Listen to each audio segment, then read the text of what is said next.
Assalamualaikum warahmatullahi Kiban cara tatugur urang si gedanyo sendiri yang hangetim semayang dia. Putat hut sebab urang hana semayang kepegah lagi abui. Pukun dia lagi abui ni bukan drone hana semayang. Beda. Ma tanyo hana ke semayang.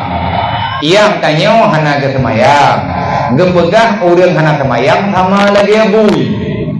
Nyo yang semayang anu. Iya nu iji ikalan mak hana semayang. Iya hana semayang. Ini kun gupa tiga. Iya lagi iji malu.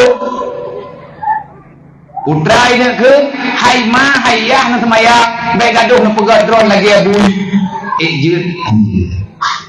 Pegah katanya ma kalian semayang mereka pernah lung kah urung belah hilung yang ke ma nyo kalah hilung berarti semayang bak drone karab lahi ne pula hilung gejuk lung li Allah bak drone ngat na tawa ku ingat ne lung kali ajuk buget kali ku buget lung kali ne ajuk bak tumpu katro puja dan kali ke porno li tumpu rupa jima tanyo hana semayang raya deca na semayang emang mereka pernah menyekahnya kayak pegah balung cok baca tubi mau malung hana giyo semayang lung jemung kah senang kadu saja lung kadu hana senang kadu bi nyen tiban kata ut lemahnya baik kata ut li tam doa mentang Allah putra tam doa bagah meninggal itu dan pertama kali kesag manjit tam doa bagah meninggal mah hai